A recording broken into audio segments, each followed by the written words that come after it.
Again, people are popping in pretty quickly here, so we're going to give it another minute, and we'll get started, and people can come in as they like. So just hold on one moment, and we'll get started.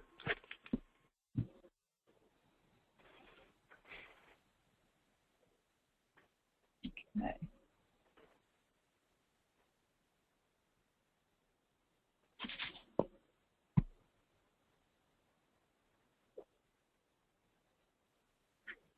Okay.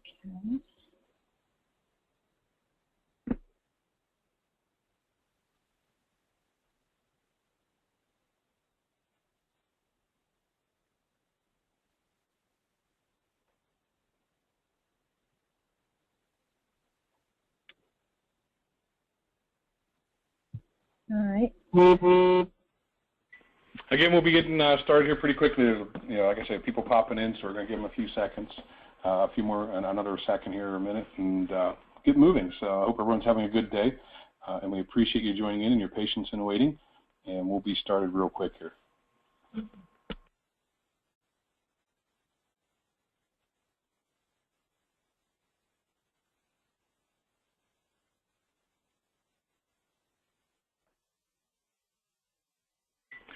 Okay, we're going to go ahead and we're going to start and get things moving along here. So I want to welcome everyone to our partner perspectives. We'll be recording this webinar, and all the attendees are on mute, but I'll talk about that in a moment.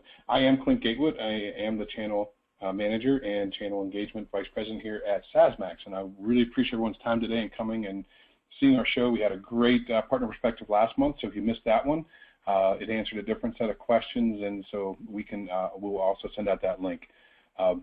So Dina, you want to go ahead and move the slide? So a little bit of upfront bookkeeping here, if you will. All the participants are on mute. We got quite a few people on today and a lot more coming yet. So if you have questions, please go ahead and put them in the text box down below. So go ahead anytime you want, put in a question. If it's very relevant to the topic at hand, we may ask that during the question and answer session with the attendees. We are presenting first, and then we will have a question and answer session and try and get to all your questions. We couldn't get to them all the last session either, and we had quite a bit of time set aside for that. So type your questions in, and we will do our best to get to them. So after the presentation, again, we're going to be answering the questions. At the end, please remember at the end we have a survey, and please take just a few moments to fill out the survey. It's pretty short. And it's questions about, there's a lot of development that we're doing around our platform, and we want to make sure that we're going in the right direction to really help the channel out and help you manage your SaaS apps and make everything much more manageable for you. So please take a moment to fill out the survey at the end. We will have a recorded event at wisesaas.com. The other events also up there that we had before. And we're going to start going. So, hey, we're going to move fast, and we're going to start learning here. So what is Partner Perspectives? Just real quick, want to cover what it's all about if you haven't read the landing page. We do hold them once a month. It's not, the next date's, it is kind of TBA, but it's going to be the third Friday in August. And it's going to be, in September is going to be the next one. So I didn't change the slide, apologize about that. But it is going to be a third week in September, and they're always going to be at the same time, 1 o'clock Eastern, 10 a.m. Pacific.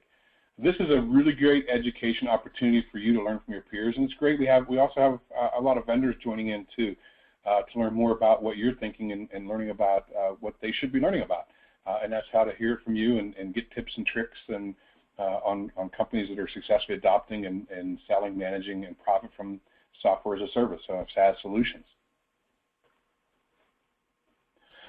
So if you're not, real quick, if you're not registered as a solution provider, because we have 25,000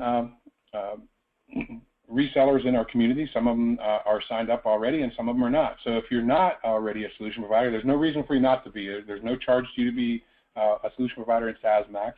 To register, just go to our website. In the upper right-hand corner, you will see a register button. You click that and choose a solution provider. Fill out the registration form and submit it, and you can start finding SaaS applications that match what your clients are doing and the verticals that they do, as well as matching your business model. So get signed up today. And I just want to mention some of our marketing sponsors. We have a few marketing sponsors out there that help push, and maybe some of you registered because of that. So Business Solutions and Vertical Systems Resellers and the Channel Pro Network all retweeted and resent out information about the event today, and we greatly appreciate them sponsoring our event and bringing attention to it and to us as a company. So introduction. So we're going to get right into with our panelists here, and we have some really great guys presenting today. And the first individual I want to introduce to you is Kirk Lesser. Kirk, do you want to talk a bit about yourself and your company? Sure. I run Renaissance IT Consulting out here in the San Francisco Bay Area market. I handle multiple vertical markets for clients, for employees from 5 to about 200 employees, use a variety of SaaS-related tools, but I know that we're wanting to run this thing along, so that's my 5-second pitch. And Kirk, I believe you're much like a standard managed service provider is where you came from. That is correct. I started as doing corporate for about 15 years, then became a consultant in 2005 and started Renaissance IT in 2010 and started converting to being a managed service provider about a year and a half ago. Great, thank you. Our next panelist is Christopher, and Christopher, I should ask you earlier, Chris, what your last name was. I don't want to butcher it, so I'll allow you to say that. I'm sorry. From Coalhead Tech, another one of our solution providers. Chris, would you like to introduce yourself?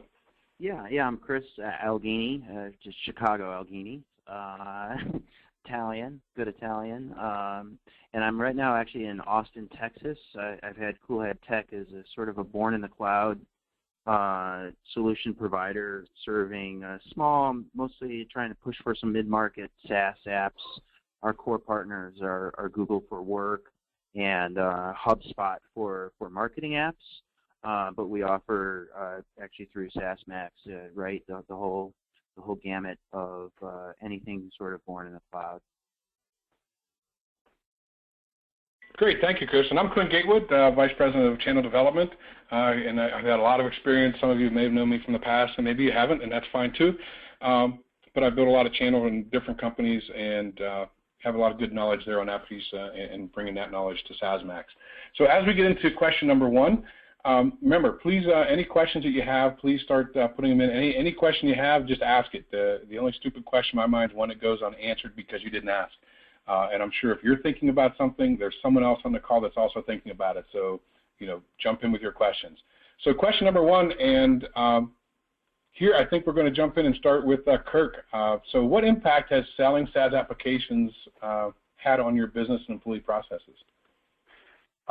In many ways, it has improved both the processes with clients and my employees. One of the biggest things that I will push is, over the last couple of years, we have dealt with Exchange servers, and moving to something like Office 365 or Google Apps has taken a lot of stress off of not only our team not having to deal with time bombs with servers that go off, but it also improves relationship with clients, because if a Exchange server goes down, you're going to get calls and you're going to get a lot of stress until it is up and operating.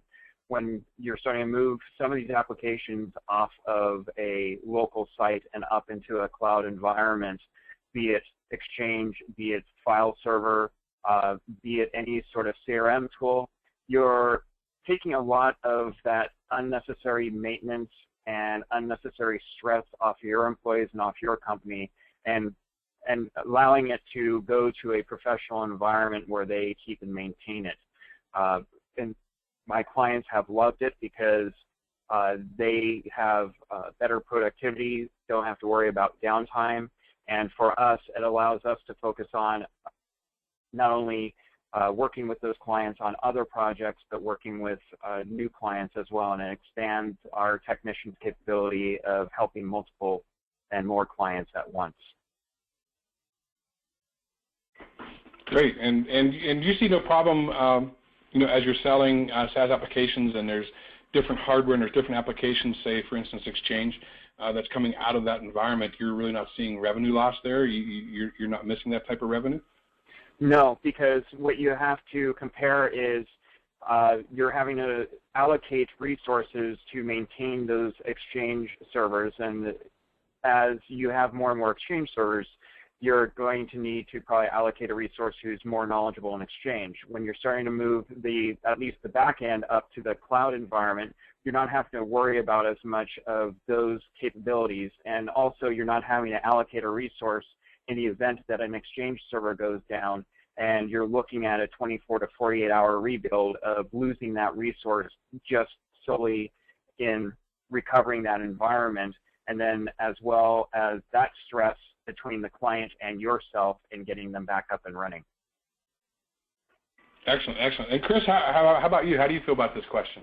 Yeah. So I think Kirk made a great point there, though, too. And now I think what we're seeing is the traditional MSPs that are getting into the SaaS apps are doing more interesting things. Our techs can be focused more on integrations and such. For us, when we first started selling, we were really trying to sell specific SaaS apps in a traditional sales sense, and I think what we've seen now is more of a focus on selling solutions and services. So we've become more of a service company than a product focused company. So we're talking a lot of the integration of things like Google Apps and other programs and management of APIs and custom development. So it's really, I think, just even as someone, again, that's only done SaaS for years, we're seeing that model sort of change into more of a service business. And like I said, that takes the pressure off of us selling maybe one specific Google Apps, right? Because I think when we first started, we were very pigeonholed into just selling Google Apps, and most folks know Google Apps is $5 a month, and the margin on $5 a month is a margin on $5 a month. So services has really been a growth opportunity for us, and as well as that sort of apps administration and management. Great, fantastic. So, yeah, and so keep putting your questions in. We have a couple questions coming in, so keep putting your questions in as we go into question number 2. So, and Kirk, you were trying to hit, you were not Kirk, but Chris, you started hitting upon this towards the end right there. What other revenue-generating opportunities do you find in and around selling and deploying SaaS? Right, and for us, it just keeps growing, which is awesome, right? I'm really excited. Again, we felt a little, how are we going to do this, twiddling our thumbs, how are we going to sell a lot of Google Apps and a lot of people at $5 a month. And as we started to add these integrations and more specific apps coming through suppliers like SaaSMAX, now what we're seeing is our customers coming to us to try and improve the overall sort of cloud experience. So we're reselling carrier and data services. We're providing Wi-Fi, managed Wi-Fi services, which is also a sort of a key new trend, right? In the past, folks would shell out a big capital expenditure for Wi-Fi, and even that is turning into sort of managed Wi-Fi services for retail is becoming just a great opportunity to not only provide clients with a great cloud experience, but retailers are using it as an opportunity for their sales to grow, right? So things like cloud-enabled and SaaS-enabled Wi-Fi lets clients log in using their social media account, and then lets that business collect analytics on dwell time in the store, and be able to do things. I think one of my favorite cloud integrations for a customer was connecting the Wi-Fi social login with Pandora, right? So you walked into their coffee shop and magically your favorite song could start playing because it pulled your likes from Facebook. Nice. So you saw, since you started selling SaaS applications, you were living off commissions, and then you grew your business by adding integration services, selling tablets, selling all the peripherals and the Wi-Fi and everything that goes into that. So it was growing really well. So Kirk, what have you found? Because you kind of really started out on the other side there. Yeah, as far as we go, there's a couple of different angles on this. One is when we started doing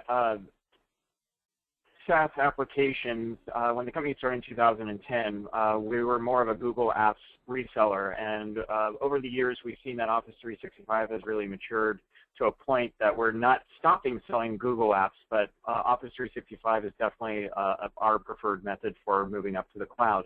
What I'm seeing is that we're getting more clients or potential clients coming in, especially through our sales channel, that are sick of having Exchange servers, and they know the name Microsoft, and they're getting fed in by the brand that, hey, we don't want to deal with this anymore. Can you help us move up to the cloud with Microsoft? And so it's generated revenue opportunities just from obtaining new clients. So that's one angle. The other angle is it has increased my revenue because, again, by putting off this hardware and this maintenance and having to worry about, is the server going to crash over July 4th weekend and I'm going to lose that time and money and stress having to rebuild something, I can, since that is up in the cloud, I can now focus on the managed services, making sure that the current clients are being served properly, and actually being able to go out to new clients and bringing them into the fold without having to increase my headcount either, because we can maintain more clients with fewer people. Excellent, fantastic. I don't have a lot to. Well, I was just going to say that was a great last point that Kirk just mentioned, that you can do a lot more with a lot fewer people, and that's also, as we know, a big key to success in a traditional MSP or a cloud solutions provider is to be able to scale up, and that's what exactly those types of things that you're just touching on makes a lot of sense. Great. So we can move on to question 3. Again, you have questions, put them in. So here's something that I think is big, and there's always a lot of big fear around this, and how do I handle it? So when you have serious issues with your vendors, when should you stay the course, and when should you switch? I think, Chris, I'm going to stick with you first on this one. So I'll let you say. So when you have serious issues, how do you handle that, and how do you know when it's not the right vendor and you need to switch? Yeah. So and I think that there's a lot of different serious issues that we as the sort of channel have with vendors, and it almost is this love-hate relationship always, right?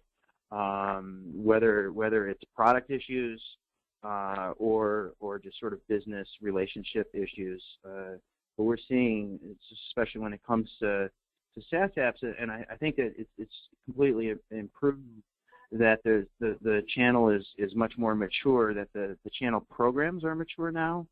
And so we had in the past a lot of issues with pricing and margins obviously being very small, and then channel partner programs changing on a frequent basis, and certainly channel conflict becomes an issue in the cloud, right? Everyone's concerned, well, people can just buy, it's very easy to buy Microsoft Office 365 direct or Google Apps, just sign up. People don't even realize that you can sell, that you can go through the channel to buy things like GoToWebinar and other services and products, right? So that visibility, it becomes a big issue. When do you stay or when do you switch? That's always just I think each answer is independent, right? We try to resolve any issues with directly with the vendor, but we certainly do rely on our distributors. So whether that's SaaSMAX or Ingram Micro or Synex, when we're talking about hardware, software, or SaaS apps, we rely on those sort of third parties, I think, also to help us manage that relationship, right? How is this partner treating other MSPs? Are they having the same issues? And I think once you start working with your peers to find, you do find those sort of problem companies that everyone's dealing with, and you need to sort of cut the rope and move on. Sure. And Kirk, how do you feel about this? Well, I have been directly impacted several times in the past 2 years about SaaS vendors. And one thing, and this is going to be both for vendors and for channel partners and for MSPs out there, is always document everything. When there is an issue, you definitely want to make sure that you talk to the person on the other side and you have that documented. If you need to go above them for a particular problem, have a good, clear chain of command. And this goes for vendors too, is that you need to make sure that you have an escalation point of making sure that your MSPs or your clients are happy. I have had to rip out not only a PSA tool, but an RMM tool in the past year because of updates that have happened on both of those platforms and the failure for them to fix them. One of them, the first one, there was an update for a connector to my QuickBooks, and when that update occurred, my invoices suddenly started going to other clients. I reported it and was told that it was being worked on. After 2 months of this pain and nightmare, I finally pulled a material breach out of their contract, and they were gracious enough because I had documented everything of letting me get out of the contract and go with this other PSA, which is ConnectWise, and we have loved it ever since. So don't be afraid to look at your contract, and if this environment is a place where you're losing more money or you're losing more time than you should, it's kind of like an abusive relationship. You've got to figure out when to get out if things are so bad for you. That being said, you always need to keep your eyes open on what is out there. Just because I love ConnectWise right now doesn't mean that something could happen. They could throw out an update that deletes all of my clients. You never know what can happen with a tool. It can be acquired and suddenly the quality of that tool goes downhill. I always keep my eye out on what the newest and greatest is out there, not so much that I want to jump platforms, but in the event that something happens with my current SaaS platform, that if I need to go to something else, that I have something lined up. So my advice is, one, document everything when you're talking with vendors, have good escalation points to try to resolve things with vendors and that you're not being chased around. 3, get good hard points of when things are supposed to be fixed or when people are supposed to get back in touch with you. And 4, don't be afraid to pull a trigger on switching to something else if it is just going downhill and you're losing time, money, and potentially even clients over staying with a SaaS vendor that is clearly not performing to your expectations. Excellent, excellent. I think, on this question here, before you move forward, Dina, on this particular question here too, I think that this is it's not when or if you're going to have a serious issue, it's when you're going to have one. They always arise. No matter what vendor you're using, the software may be the greatest in the world, but it's going to have some problems. And I think that having an issue is one of those times that you really find out if the vendor is serious about a partnership and how they handle those types of pieces. Insofar, are they a good partner to work with? I mean, that's the big thing that the channel wants, and that's one of the big questions that the channel always has of their vendors when you're vetting them is, are you going to be a good partner with me? Are you going to work through issues, and how are we going to resolve these things? So I think that's issues aren't a problem if you solve them and you work towards resolution. Is that what you both look for? And that's part of the decision process, whether you switch or not, I would think.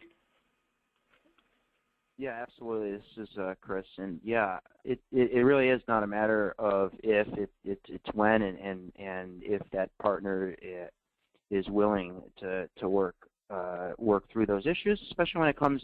Like I said, I feel like SaaS companies in general have really matured, right? And the models are sort of been played out a little bit. So I think we're over a lot of the issues that we had in the early years of making that, but it's still very much a new model, right? And we look at companies like Dell that sort of perfected the direct-to-consumer and direct-to-business model, and now they're selling, and they're one of the biggest channel partner, friendly companies out there. So I think vendors are realizing the importance MSPs and cloud partners now, so they are willing to do some work with us.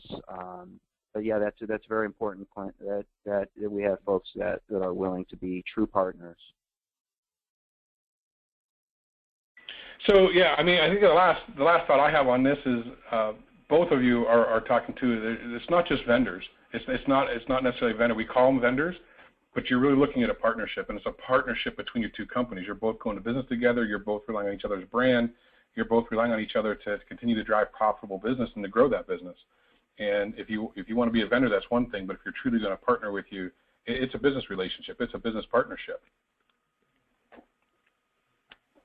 So next question, and Kirk, I'm going to start with you on this one. What have you experienced as the best business model when it comes to compensation between you and the vendor, and how you get paid? Is it a wholesale where you're paying for all the licenses from the vendor and then marking that up and collecting and doing all the billing? Is it more of a commission where you get cut a commission, or like an affiliate, which is similar to commission, but it might be a one-time fee or a renewal fee every year? What have you experienced is the best compensation model for you?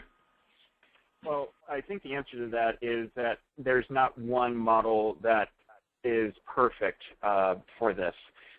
Example is, for my particular company, we're using Office 365 primarily, and if I had a model where I was selling the licenses and had to collect the money from each of my clients and make sure that they are being paid and then getting a very little overhead on that, it would not be worth it to me, because I would be spending more time on billing than actually running the company.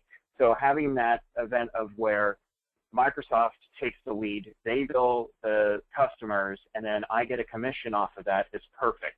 So that's an example of, I just want to hand it off and not have to worry about billing or asking for payment or shutting off licenses, but letting an organization take care of that. Now, on the other hand, where I do have, let's say, RMM tools, AV licenses, file sharing tools, things like that, what I like in those models is, yes, I can take what they're offering me at a cost and then upcharge the client and get billed on those items. And how I do that is, let's take a client that we're onboarding for managed services. I absorb that cost for the RMM tool, AV, anti-malware, network detection, and include that in the cost of the workstation, and then attribute that towards part of my revenue for that client. I don't have to worry about billing them for individual AV licenses. The integrations that I have with my RMM and PSA tool, it automatically figures out the number of workstations, and they get a billed invoice at the end of the month. There's no real fight over, well, you overcounted or undercounted, because it shows the configuration. So in that model, I pay for a reduced cost of using multiple licenses, but the client never has to worry about if, because they paid for their AV, that their anti-malware is going to go out because they didn't pay for that. It's just an all-in-one, and it makes it very clean and simple for me. Excellent. And Chris?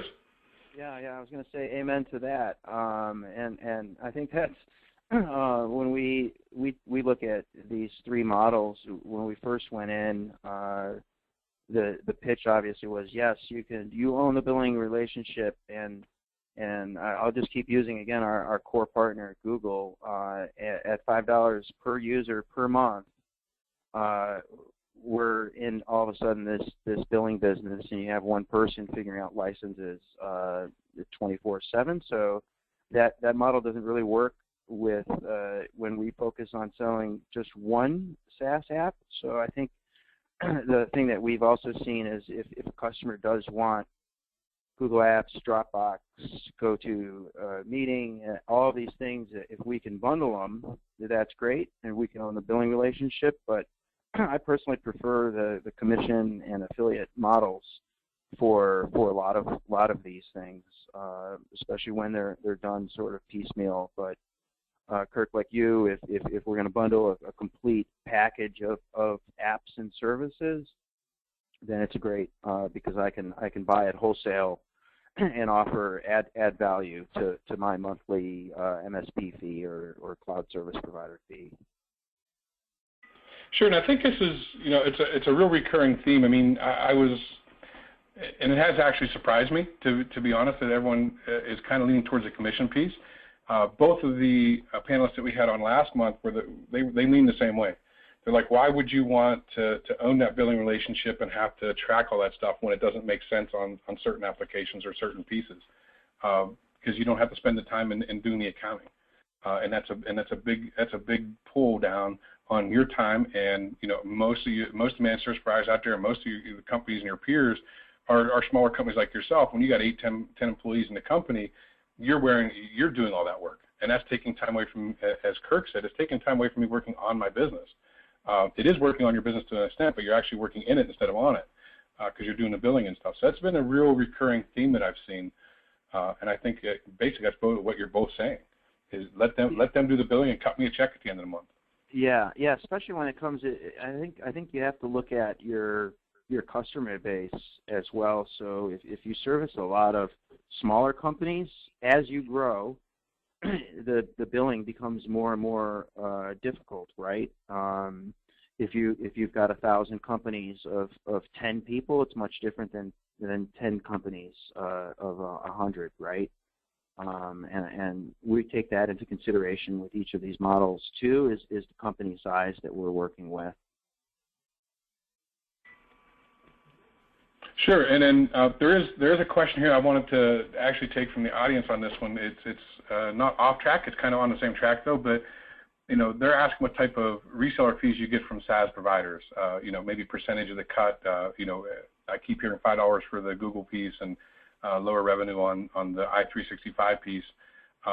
They're kind of looking at what you see as typical margins from the SaaS providers, and as a side to that particular piece too, on that same question, do you like the flat fee or the recurring revenue better? Chris, Kirk, when do you want to jump in on that? I was going to say, Glenn, you guys probably be the best in knowing the overall sort of percentages for SaaS apps, right? Since you see everybody and we saw a lot of them, but not all of them. I think I've seen, generally speaking, 10 to 20%. Again, these are very small ticket items, so Google Apps is a pretty complicated structure actually for commissions of 20%, and then years 3 and 4 gets reduced. So I like I'm not a very bright guy, so I like simple models as well. So if someone can say it's a one-time for a sale, I do enjoy recurring. That's a big reason to build up that business. But again, if I own the billing relationship and that recurring ends up just costing me money, I'm not up for it. But I think I generally see, I want to say we look at about 20% for most of the SaaS apps, and then as we've gone into hardware, we've seen almost nothing, not a significant amount on things like Lenovo products and Acer. So we see smaller margins on the bigger ticket items. Kirk? I tend to agree with that. Office 365 also has kind of a varied model. I didn't go into that with Office 365 because I wanted to retire in 2 years, because that's not the way to look at it. We do have a significant number of deployments that about every quarter, it pays our company's cell phone bill. So it's always a nice bonus. But if I'm looking at company A and company B, and one offers a 20% commission and another offers a 40% commission, I'm not necessarily just going to jump on the 40% commission because it's a higher commission. I'm going to look at what the better provider is for that SaaS application that I'm looking for, because I want to look at something that I could possibly offload from my clients and customers that can reduce that stress, reduce that cost of having to have that resource devoted there. So I look at more so the SaaS application that I want to deploy and make the decision on the better one, not necessarily the one that pays me more. Okay, great. And from our perspective, Chris, we see a lot of things out there in Kirk. We see a lot of different SaaS apps. So we've got over 180 of them in our marketplace today. Average does tend to be around 20 to 25%, and it also depends on the model. Usually, if you're on a commission type piece, it's anywhere from 15 to 30%. Most generally, that's 20 to 25% on the per license on that particular piece. If you're looking at an affiliate where you're just referring something to your SaaS vendor, then that can be, and it's kind of a fire and forget type one where you're not involved in the sales process and stuff. We're seeing 10 to 15% on those particular pieces, and then different renewals. You might get renewals if you continue to sell, or if you just sit there and don't do anything, you might not get those renewals after year one. Or sometimes it'll be 10 of the recurring, or it might just be a finder's fee. On the wholesale piece, that's where you're just buying it directly from the vendor, and it's up to you. At that point, for the most part, if you're buying it wholesale, you might have to sell it if the SaaS vendor has an MSRP out there. You might have to stick with that, or you might be able to upcharge it. So depending on if it's a 100% channel SaaS vendor you're working with, you might have a room for a lot of cost up margin, and you can charge whatever you could, however good you are as a salesperson. That's what you get. So good. I mean, that was a good question. Question number 5 we'll go to here. This will be our last question, so please put in your any questions you have. Please get them put in. Quite a few here to answer. So, Kirk, I'm going to go back to you on this one real quick first. Since delivering more SaaS offerings, how has your sales changed with your clients? I mean, they've improved. When you're using a SaaS offering, you're able to, again, offload hardware, offload specific costs, and you're then, especially with companies, every company has a budget, every good company has a budget, and there's a certain budget that gets allocated to IT.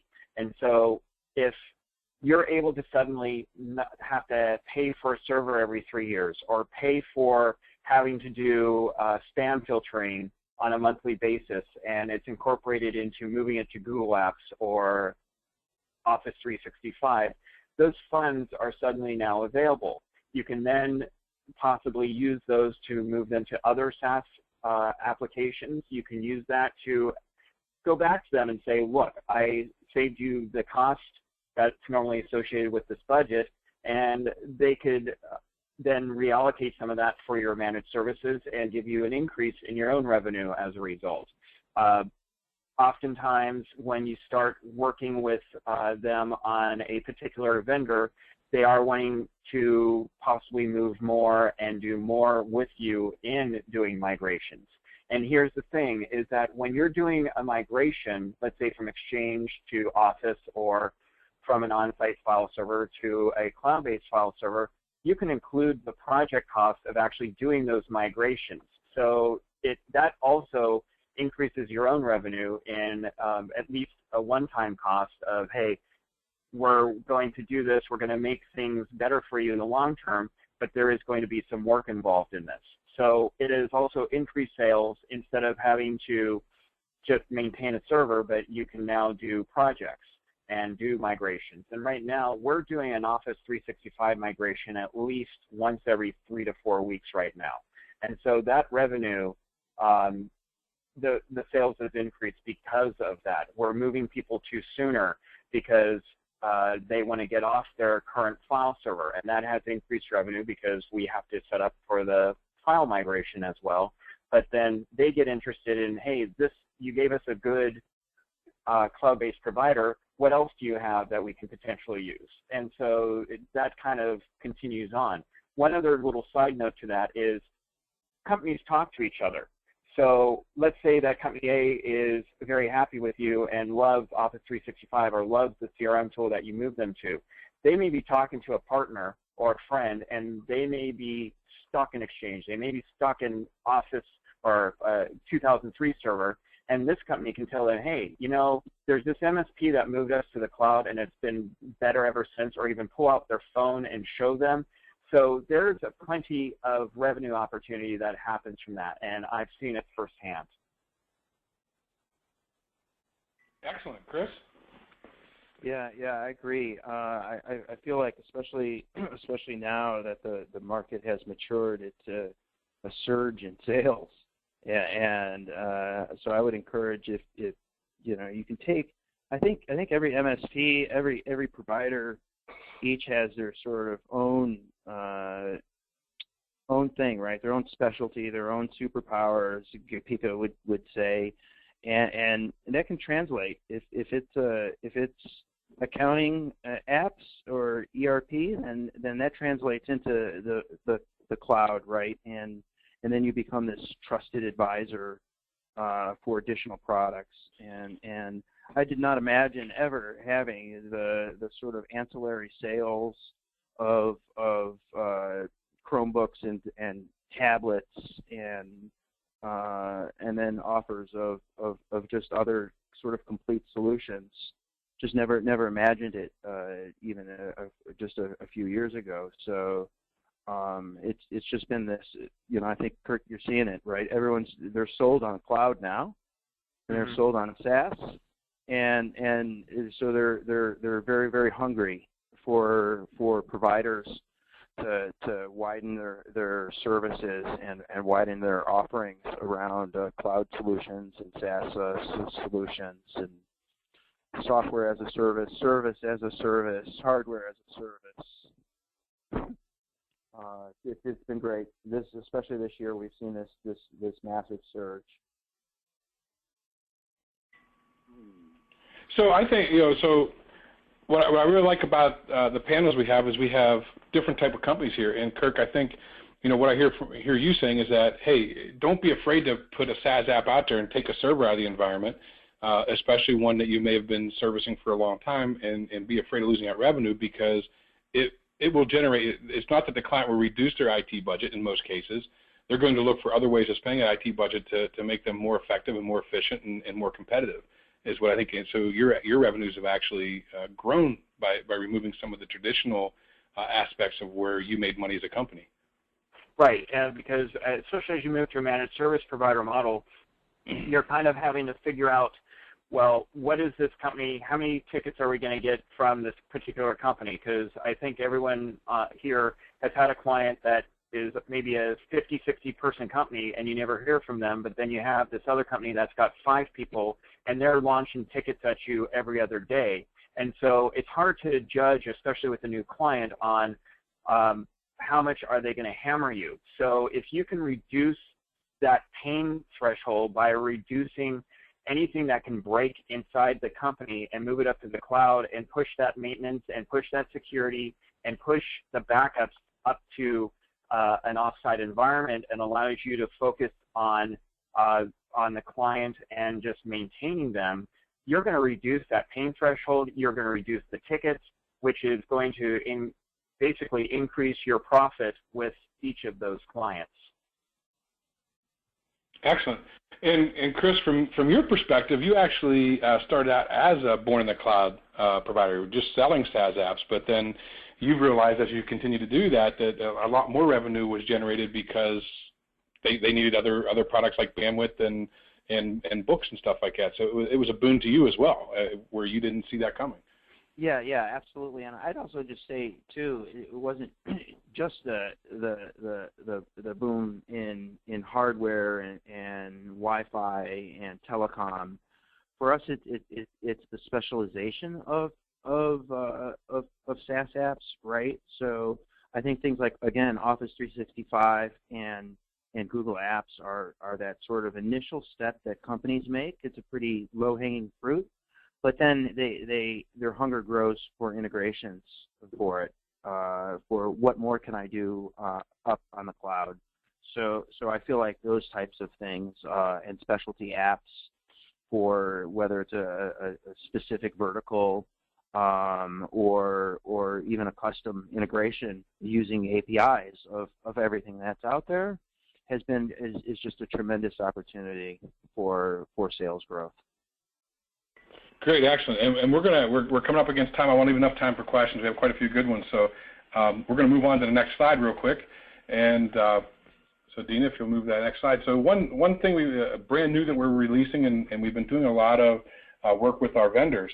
And part of what Chris was saying before is we help mitigate or try to help mitigate along of those questions and issues that you have. And one of the things we do is we help a lot of our vendors who may never thought about or don't overly do the best job of putting their channel programs together. We help them understand that, and we help them understand the channel. And we've come out with the SaaSMAX in conjunction with Channel certification for SaaS channel managers. This is a series of 5 in-depth channel courses. We cover everything from building out your initial channel program to recruiting, enablement, and ongoing management and relationship building with the channel. When's it going to happen? It's every Friday in October, and the classes will be from 9 to 10:30 a.m. Pacific. You get and once you complete the course, you get a lot of templates, you get a lot of email templates, you get a lot of management templates to follow with your folks with this. So there's more than just a discussion. You get a lot of the templates, you get a lot of the materials from each course that will outline how to build that program. And with that, then we also provide you with the official SaaS channel certificate and logo to use. So you can let the channel know that you are an excellent partner, you understand their business, and you're going to be there for them, and show that you're dedicated to building long-term profitable relationships with your channel partners. Because as we mentioned before, they are partners, they are people that you want to build a long-term relationship, and they will definitely have a phenomenal effect on your revenue growth. Believe me, I've built channels before with a company. We built it out to 5,000-6,000. We were billing monthly, and in 9 years we grew to 85 million. So it will compound your sales over time if you manage that correctly. So here, put some more questions in. We're going to go on to some more questions here. One of the questions, what have been some of the most effective marketing and lead generation activities that you've been doing in the marketplace around your SaaS apps? And I would add that just a little bit, how much does the brand of the SaaS app you're selling have effect on those selling strategies? Chris, do you want to start? Yeah, I can start. And we have we do tremendous in content marketing and the blog. So do I think it relied on the app and the partner? Yeah, I mean, in a sense, right? Google is a pretty widely used tool. But we're getting qualified apps by really embracing that sort of content marketing, inbound marketing. Love what I do, and if we come up with a solution for a customer issue, we try to talk to that customer and make a case study so that we can share the solution with others. And that essentially that and sort of events, hands-on events and webinars is how we generate leads, and like I said, it's been a tremendous growth. We've been just really lucky to and blessed to have just this explosive growth from direct inbound marketing, blogging, and sharing our ideas, vision, and solutions through our blog and through LinkedIn mostly. We don't do much on Facebook or other channels. I think that's another challenge for a lot of us partners is we're a tech company, not and service company, not really a sales company. So we don't do the sales part really well. We do the sharing of our technical knowledge really well, and the customers sort of come to us that way, and by not trying to focus on every channel, meaning social media channels, like I said, we don't do much on Facebook or Instagram. We focus just on LinkedIn as a professional network. We've been able, I think, to do a better job and understand that rather than being everywhere. We're in specific spots and really focus on where we can contribute to those social media communities. Sure, excellent. And Kirk, did you want to add anything to that question? As far as we go, what I found is effective is, especially if you're putting out that you can do cloud migrations, I'm noticing an uptick from companies that are reaching out to us because they've had it with their mail, and since we are both a Google Apps and Office 365 partner, they can trust us. Our website has the reseller logos on there that we are a provider, so oftentimes people look at our website and then call us because we have those credentials. One interesting niche, and I know this isn't going to work for everybody, but I have done advertising and sales towards companies that already have an IT environment, but their IT individuals are just too swamped because they're handling day-to-day tasks to handle projects, and we can come in and handle those migrations to the cloud for them. It usually, many times what happens is that we go in there and they see how we handle the situation, that we then get incorporated further into their business with more projects, or even in some cases we've taken over the ID department as a result. So there is plenty of opportunity to market and sell your company through SaaS opportunities. I know that both Google and Microsoft have marketing ways. We're recently become part of the Champions program with Microsoft, and they will actually give you a grant for you to do marketing of Office 365 for your company. So if they're throwing free money at you to go out and market yourself, by all means, jump on it. I blog a little bit. I'm a little bit out of date on it, but I have it linked so it does automatically populate LinkedIn, Facebook, and Twitter without having to touch those at all. So while we're not a social media company, at least through our blog, we get out there. And just one other source that many people may want to look at is Craigslist. It's a free opportunity. You can put your company out there, and I've gotten about 30% of my clients from Craigslist just because of how I set up my way of doing cloud migrations and promoting ourselves as getting people out of the old and into the new. Excellent answers, and I think the big thing too is as smaller companies, you don't have those big budgets to market, so it's picking a couple channels, and if you can get money from the vendors to do it, that's great.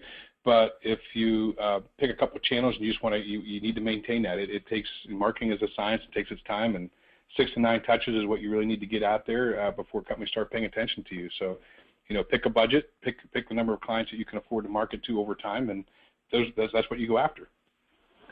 So, one other thing then, another question we had here. I'm going to try and get 2 more questions here, maybe keep our answers a bit briefer on that, so we can answer a couple more because a couple really other good questions here. One of the questions is, are the vendors good at tracking upgrades and seats and pushing that commission through to you? Kirk, do you want to start on that one? Yeah, and that is a great question because it depends on the vendor. I look at Microsoft and they send me a spreadsheet and they break everything down by client, and it's a great way for me to see all of the installed licenses. I'm going to go back to a quick issue that I had with one of my vendors that was trying to have me true up on antivirus licenses, but when I called them to task, they couldn't really give me a good answer. And it took them over a month to figure out what my true up was, and finally just refunded me the cost of that. One thing, if you have some sort of RMM tool that can integrate with your different SaaS applications, you can get a good true up usually in a report through a good PSA tool that then can convert. And so when they're sending you a commission for so many licenses, you can run a report and compare that with what you see. And if there's a few here or there, I probably wouldn't argue over that. But if there's a vast difference, at least you can go and see, is there licenses that were being sold that we're not using? Are there licenses that are being that they're trying to hide from us that we're using that they're not allocating us a commission on? So I try to use that on a monthly basis too, without going crazy of just getting a list of total installs. Does it match with what they're sending me? So I'll be brief on that, but that's how I do it. And Chris?